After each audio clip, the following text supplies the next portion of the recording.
प्रदेश में सरकार चाहे किसी की भी हो, मगर पत्रकारों पर अत्याचार और उत्पीड़न के मामले कम होने का नाम नहीं ले रहे। लगातार पत्रकार साथियों के साथ हो रहे दुर्व्यवहार और जान से मारने की धमकी देने के फोन कॉल वारदातें घटना नाम ही नहीं ले रही। एक के बाद एक फोन पर धमकी देने का मामला सामने आ रहा है। आइए देखते हैं ये पूरी खास रिपोर्ट। जो महिलाओं के साथ उत्तराखंड में बहुत सी घटनाएं देखने को मिलती है और कहीं ना कहीं उसमें एक दुविधा पैदा होती है कि आम लोगों के साथ वो घटनाएं होती हैं, तो कई न्यूज़ चैनल हो गए, कई अलग संगठन हो गए, वो उन चीज़ों को दिखाता नहीं है। तो इसमें आपका क्या एक्शन रहता है? सर, मैं वैसे भी महिलाओं पे काम कर रही हूँ। महिलाओं को ज़्यादा से ज़्यादा आगे लाने की कोशिश करती हूँ और हर क्षेत्र में महिलाओं को आगे बढ़ा रही हूँ। सच के साथ की टीम के साथ भी आगे बढ़ा रही हूँ और जहाँ भी महिलाओं के साथ गलत हो रहा है या उनके घर खुद जाकर और उनकी समस्याओं को हल करती हूँ।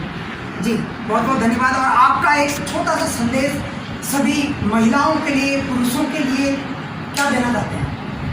मैं तो खासकर महिलाओं के लिए ये संदेश देना चाहूँगी, क्योंकि महिलाएं घर में भी रह के डिप्रेशन और कई बीमारियों की शिकार होती हैं। इससे अच्छा कि घर से निकले, बाहर खुली हवा में कई चीज़ें देखेंगे, उनको खुद सीखने का अनुभव मिलेगा।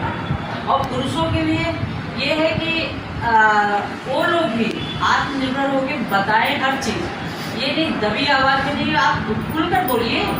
आजकल सभी लोगों को है कि अपनी आवाज़ आगे सामने रखिए भाई सभी को।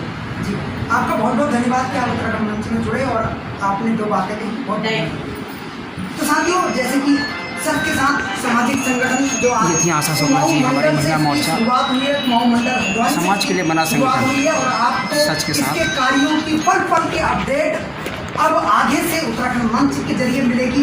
ये मेरा मानना नहीं, बल्कि आप कुछ कहना चाहते हैं सच के साथ के लिए? सच के साथ संगठन में हम हार्दिक शुभकामनाएं देते हैं आप लोगों को, क्योंकि आपका संगठन काफ़ी क्षेत्र में जो है ज्वलंत मुद्दों को उठा रहा है। किसी कहीं लाइट नहीं है, लाइट के बारे में उठाता है। अभी फड़वाले के मामले में आपने उठाया, तो कभी ऐसे जो जिसके संग न्याय नहीं हो रहा, आप वो न्याय के माध्यम से अपनी बात को कह रहे हैं। तो उत्तराखंड राज्य आंदोलनकारी संघर्ष मोर्चा और जितने भी आंदोलनकारी हमारे साथी हैं जो राज्य के लिए जिन्होंने लड़ाई लड़ी, ये राज्य का अच्छा विकास होना चाहिए और लोगों को न्याय मिलना चाहिए, अपना राज्य होना चाहिए, नीतियाँ अपने हिसाब से होनी चाहिए। और जो नीतियाँ होगी जो हमारे लोगों के अपने के बीच में होगी, उसको जो है कारगर कराने के लिए आपका संगठन जो है काफ़ी सहयोग कर रहा है। अभी समस्याएं हैं, हम संगठन से और उम्मीद करेंगे। सच के साथ संगठन जैसे हमारे पहाड़ के जल जमीन जंगल की समस्या है, बेरोजगारी की समस्या है, तो इसके मुद्दे को आप उठाते रहिए और हम आपके साथ हैं। जितना भी सहयोग मिलेगा आपका। हमारे संग है, हमारे संगठन के ही हमारे बहुत सहयोगी हैं। कुछ दो शब्द बोलेंगे? बोलो। सामाजिक संगठन से आप जुड़े हैं तो कैसा? धन्यवाद करो, थैंक यू करो, धन्यवाद करो। हमारे संग गोस्वामी जी हैं जो सच के साथ जुड़े हैं। जनता बहुत दूर दूर से जुड़ती है, आ रही है। तो हमारे संग आज जितने भी जो हमारे ऑफिस में हैं तो अपने अपने विचार व्यक्त दे रहे हैं।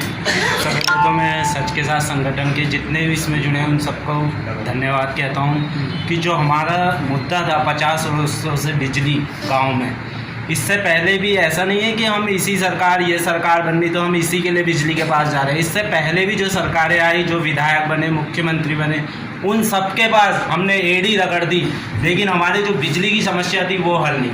लेकिन अब जो मतलब 2022 में चुनाव से पहले ही, मतलब आचार संहिता लगने से पहले ही हमें किसी के जरिए ये पता लगा कि सच के साथ संगठन एक ऐसा संगठन है कि ये हक की आवाज़ उठाता है। तो इसके जरिए पंजी हमारे जोशी जी गांव में आए, हमारा संपर्क हुआ और हमने उनको अपनी सारी समस्या वहां पर रखी, जिसके थ्रू हमारी समस्या हल होने की पूरी उम्मीद है। अभी हाल ही में हम विधायक जी से भी मिले थे, विधायक जी ने भी कहा है कि हम आपकी समस्या को सुलझाएंगे।